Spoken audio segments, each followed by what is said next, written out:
Uyqu rejimini qanaqa to'g'irlash va uyqu sifatini yaxshilash uchun nimalar qilish kerak? Videoni oxirigacha tomosha qilib bitta like bosib qo'yinglar. Men sizlarga hammasini ko'rsatib beraman. Uyquning buzilishi ko'pincha tartibsiz kundalik rejim, kech uxlab kech turish, telefonda ko'p o'tirish, stress, noto'g'ri ovqatlanishdan kelib chiqadi. Birinchi o'rinda organizmimizni o'rgatib olishimiz kerak. Ya'ni siz bir vaqtda uxlab, bir vaqtda turishga o'rganishingiz kerak. Masalan, siz bir hafta davomida kechasi soat 10 da uxlab, ertalab soat 7 da turishga o'zingizni majburlasangiz, bir hafta davomida bu narsa avtomatik tarzda sizning organizmingizga o'tirib qoladi. Va bir haftadan keyin siz budilniksiz ham, lanch holatsiz ham o'sha vaqtda turishga o'rganib qolasiz. Hop, o'zi qancha vaqt uxlash kerak? Kattalar uchun 7 soatdan 9 soatgacha bo'lgan uyqu bu ideal diapazonli uyqu hisoblanadi. Chunki aynan chuqur uyqu paytida o'sish gormonlari tezroq ishlaydi. Tiklanish jarayoni tezlashadi va bu paytda miyamiz ham bir o'zini yangilab oladi. Yotishdan oldin 2-3 soat oldin telefon, kompyuter, televizor kabi ekrandan uzoqlashish kerak. Nega? Chunki ko'knur melatonin gormonini bloklab qo'yadi. Ya'ni melatonin bu bizning uyqu gormonimiz hisoblanadi. Shuningdek, kechki ovqatni uxlashdan oldin 2-3 soat oldin iste'mol qilish kerak. Negaki, og'ir ovqat, agar biz uxlashdan oldin og'ir ovqat iste'mol qiladigan bo'lsak,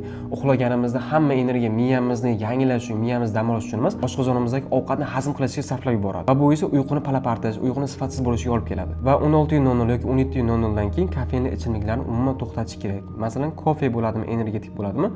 Ularning hammasi o'sha kofeinli ichimliklar turiga kiradi. Xonani biroz salqinroq, qorong'uroq va shovqin kirmaydigan qilib tutish kerak. Uyqu sifatini yaxshilash uchun men o'zimda sinab ko'rgan, effektivni, foyda beradigan usulni aytaman. Birinchisi bu har kuni uxlashdan oldin issiq dush qabul qiling. Issiq dush o'sha bizning miyamizni tinchlantiradi, asablarimizni tinchlantirib, mushaklarimizni bo'shashtiradi. Va ikkinchisi esa bu deyarli ko'pchilik bilmaydigan, har kuni uxlashdan oldin bir stakan kefir o'sha qatiq ichish kerak. Negaki? Chunki qatiq tarkibida melatonin ishlab chiqarishni tezlashtiradigan moddalar mavjud. Va uni afzaliy tomonlaridan yana biri kechasi och qolish hissini yo'qotadi.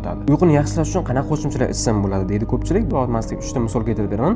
Birinchisi melatonin, ikkinchisi magniy glitsinat, uchinchisi ashvaganda. Bularning hammasini baravarga ichish shart emas. Agar siz bularni qay tartibda ichishni bilmasangiz, izohlarda uyqu so'zini yozib qoldiring. Men sizga mana shularni ichish bo'yicha bir qo'llanmani yuborib qo'yaman.